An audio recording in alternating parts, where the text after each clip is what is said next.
My friends, welcome back to the channel. Today I want to talk a little bit more about that whole expansion on the PBA and Bowlero with League Bowler and where my mind is kind of going with it. I really want to see some different things that can help the entire industry, the entire bowling world, where we can add a lot of money to the professional bowling, probably both women and men. But I'm going to tell you where I want to go with this here after this short break. Stay tuned.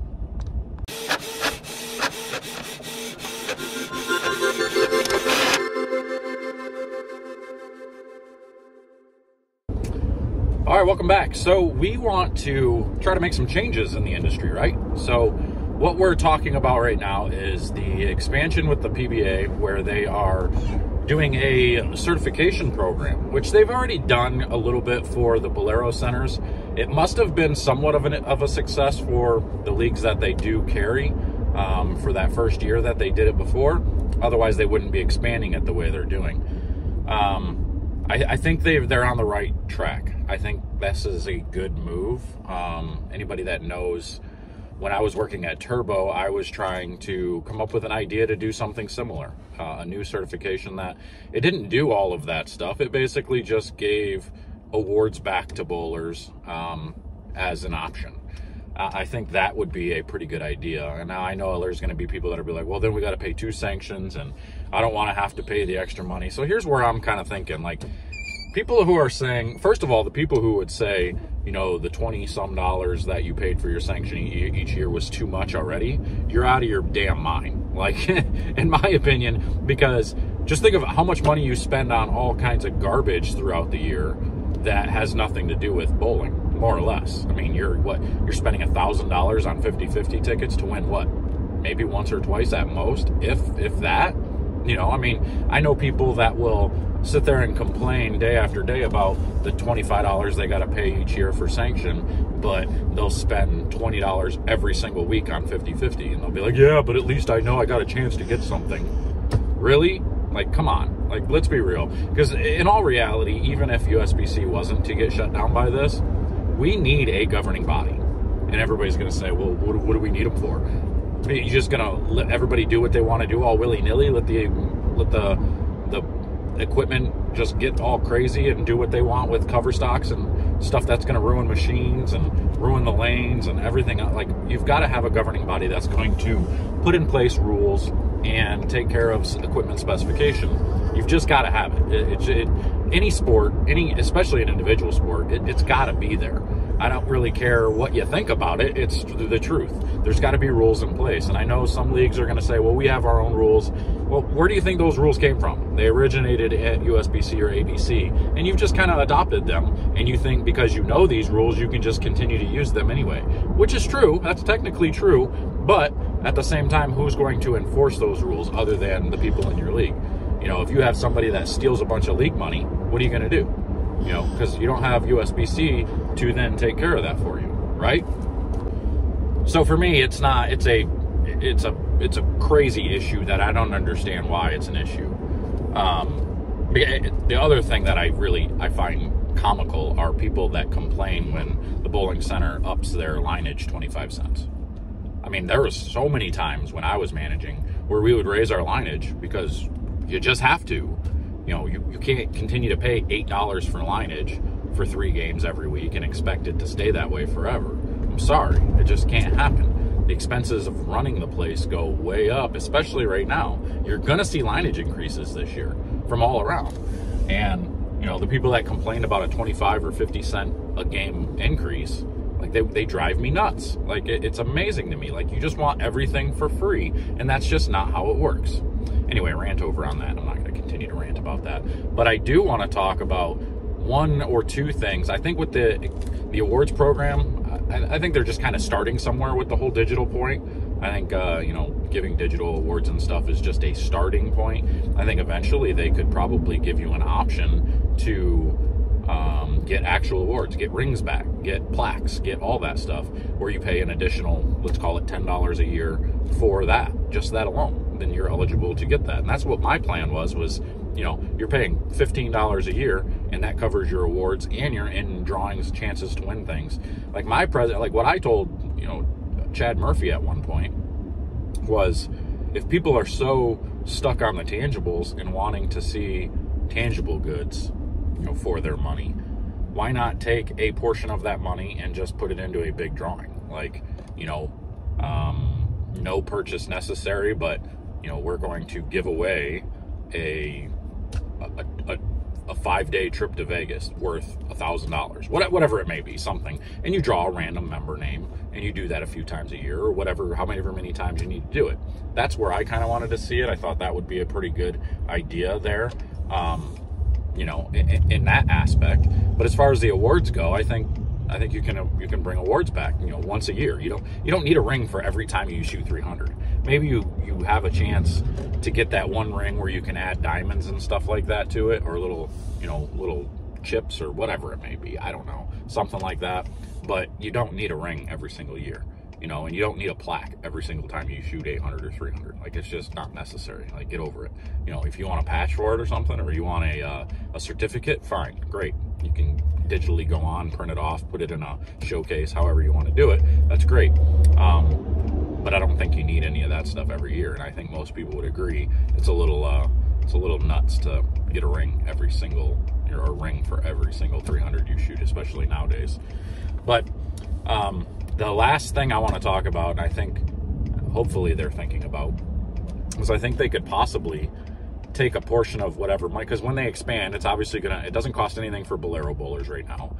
I'm sure they're going to push that expense into their lineage and stuff. They're going to raise lineage or whatever, which, so be it. That's how it goes. That's how it should be. That's business. That's how it goes. Nothing's free. But it is advertised as free. If you're a Bowlero League bowler, you don't have to pay to be a part of this organization. So, but when they do expand to outside centers, there is going to be a fee. And I think with that fee, I'm hoping they get 1 million bowlers. Maybe they get 1 million people to sign up for it. And of that, let's say it's a $15 fee. Of that $1 million, or million bowlers, they take $3 of it and put it back into the PBA and the PWBA, or probably not the PWBA per se right now, because that's still a USBC organization. But if everything was to go where the PBA picked up the PWBA again, you know, you could put that money in there. So then you have $3 million to put into these prize funds. So you could add, if there's, let's say 15, or let's just call it 10 events, you know, you add a couple $100,000 to each event. That's a lot of money. That makes those prize funds a lot better, you know. And all of a sudden now the sport looks a little bit better to the eye of people who are watching, where, you know, when they're seeing they're only making $10,000 or $20,000 to win, you know, now all of a sudden that's 50 or 60 each event, you know, and then maybe you bump the majors to 150 or 175. I mean, now it starts to look a little bit better. And say you start getting support, you get, you know, a couple of years down the road, now, you know, in 2025, you have 3 million members all of a sudden a part of this, because of league bowlers growing in the Bowlero centers, because, you know, they'll start focusing more on the league bowlers now. You know, I think they're starting, I've seen a lot of comments of people that are like, oh, they hate leagues, you know, they kicked my league out and this and that. And we've kind of had a little back and forth about that, on why they do that. But I think I think they're probably trying to figure out now, or they're starting to figure out, that the centers they thought could be strictly entertainment or open play, you can't do that. Some probably can get away with it, but most of them, you've got to have a good combination of both. So they're probably regretting kicking some of the leagues out in the centers that did actually try to do that. So I think they're going to be putting a lot more focus into league play and whatnot.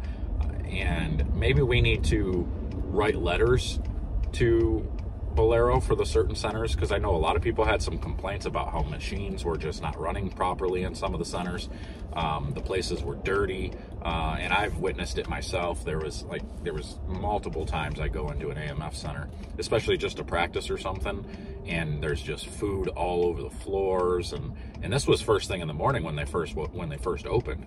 So some places just need to do a better job cleaning at the end of night, or before they even open the doors in the morning. Something's got to happen there. You can't be having bowlers going out there with French fries all over the floor, or, you know, candy all over and spilled pop, and it's a nightmare for anybody that actually enjoys bowling as a more than just recreational thing, it's a nightmare. So I guess that would be my only critique of, you know, some of the Bowlero centers that I've been in, is just the cleanliness is probably a problem. I haven't personally seen an issue with the machines or breakdowns or anything like that myself, but I did see a lot of comments of people saying that they've bowled in some centers that it just seems like they don't take care of their machines. So I can empathize with you on that, and I feel bad for the people that's got to deal with that, because nobody wants to deal with lane breakdowns every other shot or whatever it may be. That's just frustrating. It's annoying and makes league bowling not as fun. You know, we want smooth, good, continuous league play where, you know, we can have some fun, have a beer, and, you know, shoot some good scores. That's what we're looking for.